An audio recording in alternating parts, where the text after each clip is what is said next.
perkenalkan nama saya Grace Agustiani, Boro Tarigan, NPM 2285 1008.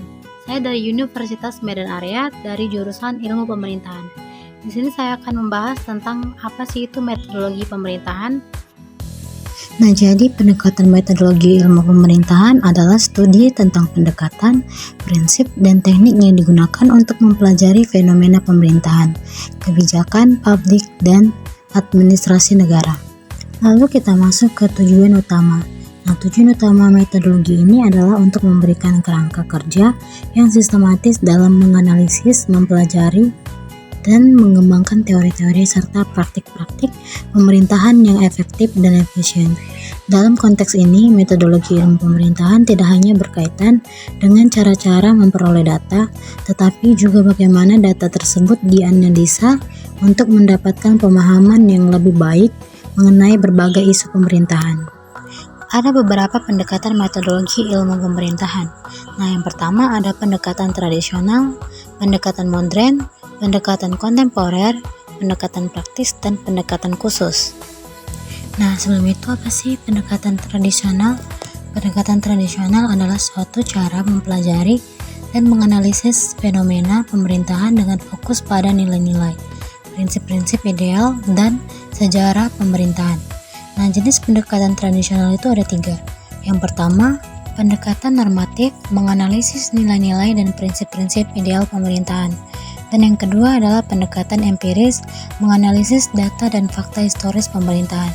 Dan yang ketiga adalah pendekatan historis, menganalisis peristiwa dan proses sejarah pemerintahan. Selanjutnya kita akan membahas tentang pendekatan modern. Pendekatan modern itu adalah suatu cara mempelajari dan menganalisis fenomena pemerintahan dengan fokus pada struktur, fungsi, dan proses pemerintahan secara sistematis dan ilmiah. Nah, jenis pendekatan modern itu ada 5. Yang pertama, pendekatan sistem. Pendekatan sistem itu menganalisis pemerintahan sebagai sistem yang terdiri dari komponen-komponen yang saling terkait.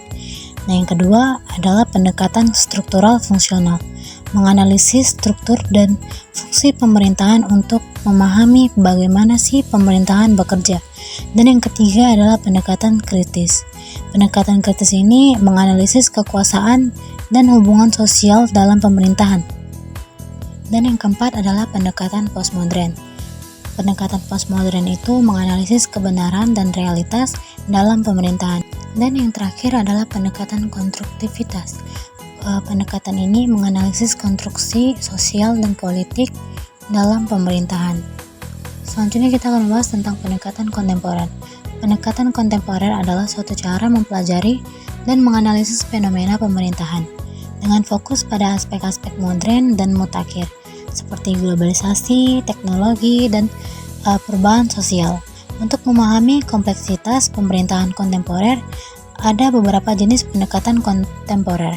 Yang pertama ada pendekatan postmodern, menganalisis kebenaran dan realitas dalam pemerintahan. Dan yang kedua adalah pendekatan konstruktivis. Pendekatan ini menganalisis konstruksi sosial dan politik. Dan yang ketiga adalah pendekatan kritis. Pendekatan ini menganalisis kekuasaan dan hubungan sosial. Dan yang keempat adalah pendekatan feminis. Pendekatan ini menganalisis peran gender dalam pemerintahan. Dan yang terakhir adalah pendekatan ekologi politik. Pendekatan ini menganalisis hubungan antara politik dan lingkungan. Nah, selanjutnya kita akan membahas tentang pendekatan praktis. Apa sih itu pendekatan praktis? Nah, pendekatan praktis adalah suatu cara mempelajari dan menganalisis fenomena pemerintahan dengan fokus pada aplikasi langsung dan solusi nyata untuk permasalahan pemerintahan, serta mengintegrasikan teori dan praktik. Nah, ada 5 jenis pendekatan praktis. Yang pertama adalah pendekatan partisipatif, menganalisis keterlibatan masyarakat dalam proses pemerintahan. Yang kedua adalah pendekatan kolaboratif. Pendekatan ini menganalisis kerjasama antar lembaga pemerintahan. Yang ketiga adalah pendekatan evaluatif. Pendekatan ini menganalisis efektivitas program pemerintah. Yang keempat adalah pendekatan manajemen publik. Pendekatan ini menganalisis efisiensi dan efektivitas pelayanan publik. Dan yang kelima adalah pendekatan kebijakan publik. Pendekatan ini menganalisis proses pengambilan keputusan. Kita masuk ke pendekatan khusus.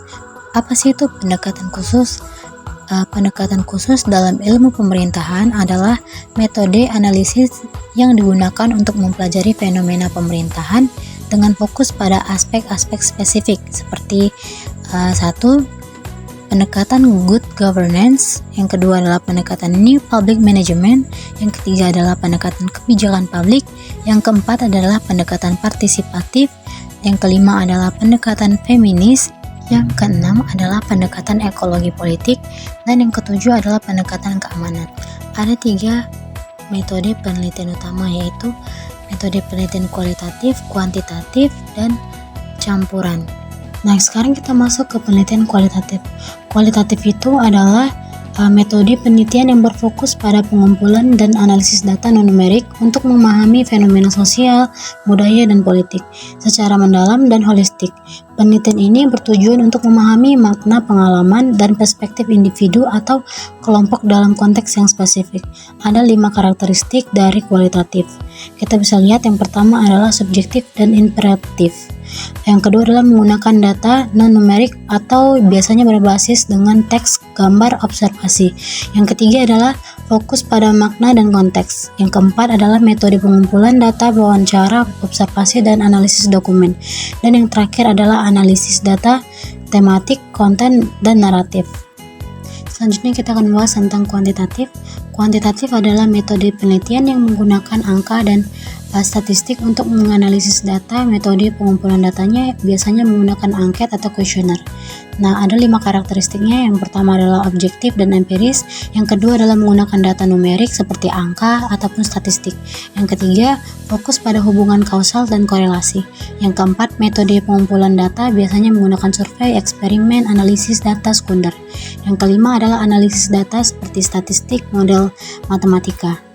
Nah, yang terakhir adalah metode campuran. Metode campuran ini biasanya kombinasi metode kualitatif dan kuantitatif. Pendekatan ini melibatkan penggabungan kedua metode utama, yaitu kualitatif dan kuantitatif.